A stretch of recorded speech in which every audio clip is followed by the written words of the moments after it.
Hello, my name is Miñana-Signes, and I will present the work that is titled Back Pain Risk Factors Related Postural Habits in Daily Activities in School Children.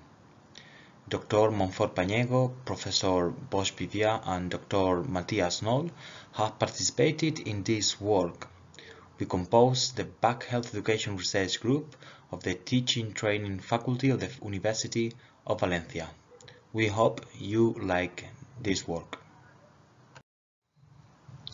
School children are exposed to several risk factors like low frequency in physical activities, insufficient strength in the trunk muscles, hamstring shortening, psychological factors, extended periods in sedentary activities like screen habits, cell phone, television, computer, tablet, and video games, carrying heavy backpacks improperly, and staying in a sitting position for long periods in inadequate furniture. Knowledge of health risks and benefits creates the precondition for change. If people lack knowledge about how their lifestyle habits affect their health, they are not worth the change the detrimental habits.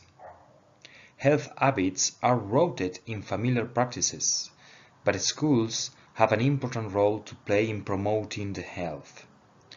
This is the only place where all children can be easily reached. It is a natural setting for promoting back health principles and generic self-management skills.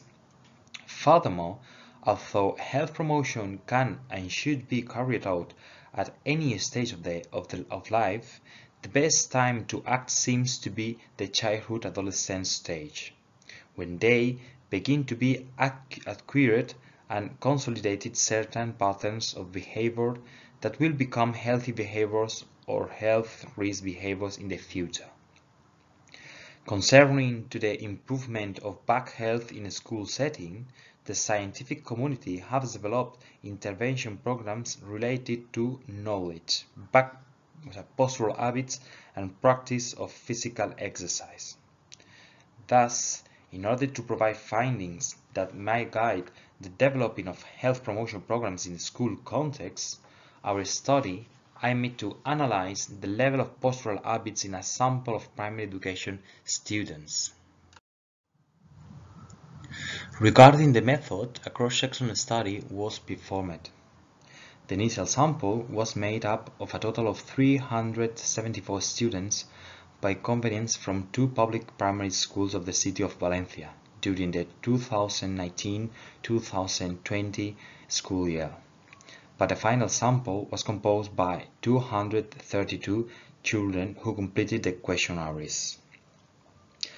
According to the selection criteria, the students were included between 8 and 11 years of age and be attending from the 3rd grade to the 6th grade of primary education from these two public schools.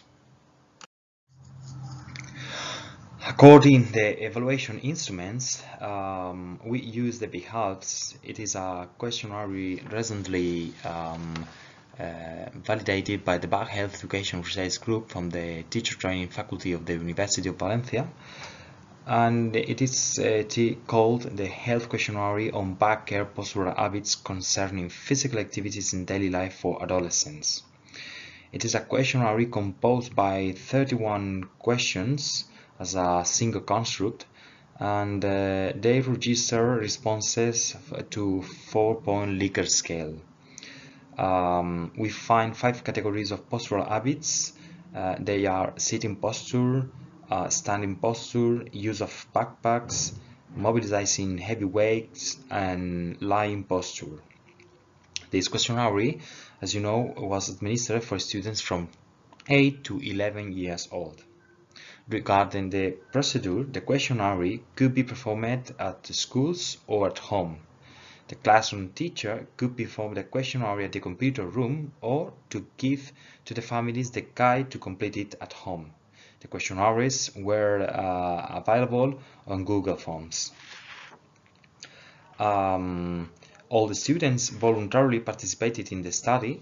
The management of the centers, the class tutors, and the parents were informed about the study in writing and expressed their consent. And the study also was approved by the Ethics Committee in Experimental Research of the University of Valencia. Regarding the statistical analysis, descriptive statistics including means, standard deviation, frequencies, and percentages were used to represent postural habits and data between genders and age groups. The Kolmogorov-Smirnov test was used to test the data normality, and the independent samples t-test was used to compare the means of postural habits per sexes and ages. Even the one-way ANOVA and two-case tests for post-hoc analysis were used to compare some pairs of means in educative levels. The level of significance for all comparisons was set at 5%, and the data analysis was carried out using the SPSS software. Concerning the results, the Kolmogorov-Smirnov test accepted the hypothesis of normality. In general, the level of postural habits scored a mean of 2.9 points. Regarding the sexes, girls scored the same marks than boys, 2.9. Concerning the educational cycles, the second and the third cycles of primary education also scored the same points, 2.9. According to the years, one-way ANOVA test showed significant differences. However, the two-case test for post-hoc analysis not showed significant differences between pairs of means in groups of age. Here you can see the table number 2 that shows the evolution of the descriptive scores regarding the age.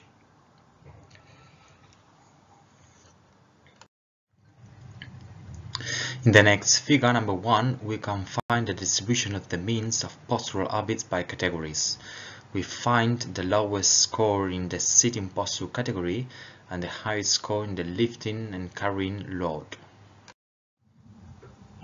Regarding the discussion, in the present study, the aim was to analyze the level of postural habits in a sample of primary education students. Curiously, the scores were quite similar between groups of sexes and ages, around 2.8–2.9 points. In general, they reported to apply the proper postural habits usually. Although the one-way ANOVA test registered significance, the two-case test did not find significance between pairs of groups. The same results were obtained in previous studies using the BEHALVES, but in a sample of secondary education students. No differences between groups of sexes and age were found, however, adolescents scored lower than school children. Regarding the analysis of postural habits by categories, it can be seen in the figure number 1 that the category of lifting and carrying loads is the best scores obtained. On the contrary, the category of sitting posture is the one that obtains the worst results. In a study composed by 525 secondary students by Knoll et al. In 2017, was registered a high prevalence of inadequate sitting and sleeping postures. Moreover, this was more marked in younger than in older adolescents. In a recent study, with a sample consisted of 577 school children aged between 10 and 16 years old, showed that watching television influences the prevalence of cervical pain and the use of the more than one screen, such as cell phone, television, video game, computer, and tablets, increases the occurrence of low back pain in male students. In relation to the improvement of habits, it is believed that volitional habits are influenced by corresponding knowledge. Moreover, it has been shown that educational programs that provide knowledge increase the proper postural habits in school children.